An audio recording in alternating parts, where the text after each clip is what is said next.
Terima kasihku untukmu guruku yang telah setia membimbingku.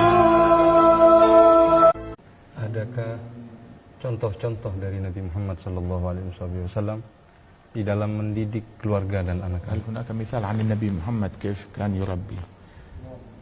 هو القدوة في جميع الخصال Beliau adalah teladan sempurna di dalam semua bidang والأسوة الأعلى في جميع الأحوال. dan landasan yang utama, teladan yang paling utama dalam setiap kejadian. وقد كان أساس تربيته للصغار والكبار الرحمة. Pondasi dan landasan didikan beliau kepada anak-anak adalah dengan kasih sayang dan rahmat. والارتباط بهم والمداخلة لهم. Begitu juga mempererat hubungan dengan anak-anak tersebut dan masuk berkecimpung bermain bersama mereka. ومشاركتهم في أحوالهم وشؤونهم. Turut andil di dalam semua kegiatan anak-anak itu. ثم حسن التنبيه والتذكير بما يجب وبما يحذر ويترك. Kemudian juga beliau memberikan peringatan dan teguran yang baik pada hal-hal yang perlu ditegur, apa yang harus dilaksanakan dan apa yang harus ditinggalkan. Semua itu dididik oleh Rasulullah, ditegur dengan teguran yang baik. بدأت تربيته لأصباته الحسن والحسين في ساعة ولادتهم.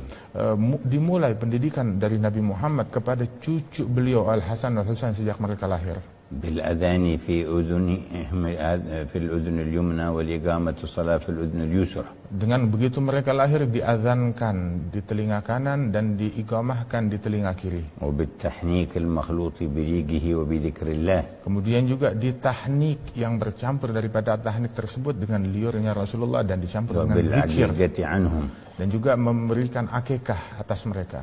ثم بحملهم وملاطفتهم. Kemudian Rasulullah menggendong mereka dan juga mencurahkan kasih sayang dan lemah lembut kepada وقد mereka. كان الكثير من أهل المدينة يأتون بأولادهم وقت الولادة ليحنكهم.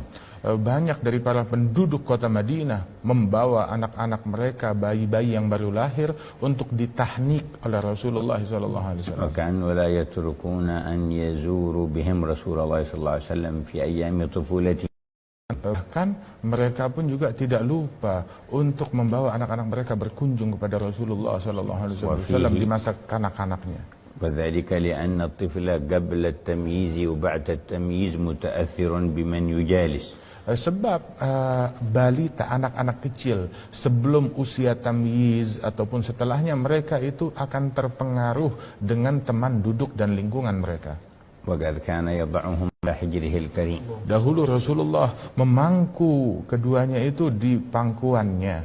حتى منهم من بال على حجره. Di antara anak-anak yang pernah dipangku oleh Rasulullah bahkan yang mengompol di pangkuan Nabi Muhammad. كان كثيرا ما ينظم المسابقة وشيء مما يشتغل به الأطفال للحسن والحسين.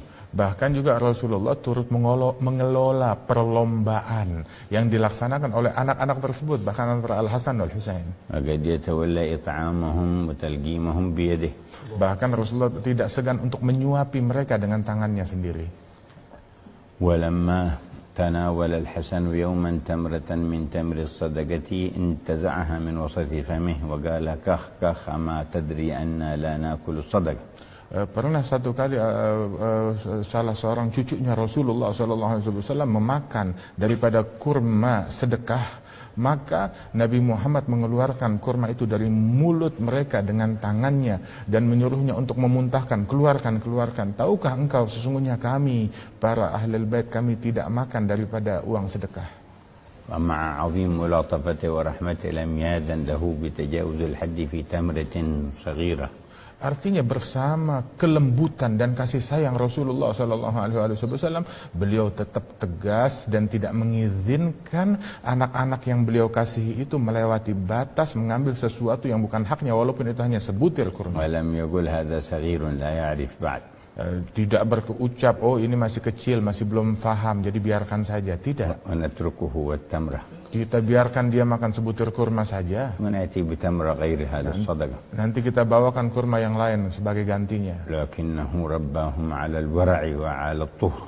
Tapi itu tidak dilakukan oleh Rasulullah. Beliau mendidik keluarganya atas keberhati-hatian yang tinggi daripada hal yang syubhat dan yang haram, dan di dalam kesucian. في هذا إقامة الميزان في التربية. Ini adalah mendirikan pendidikan yang seimbang di dalam mendidik. وكثيرا ما أخرجهم معه إلى المسجد في أوقات الصلوات وغيرها. Dan sering kali Rasulullah membawa anak-anaknya, cucunya ini ke masjid di dalam waktu salat.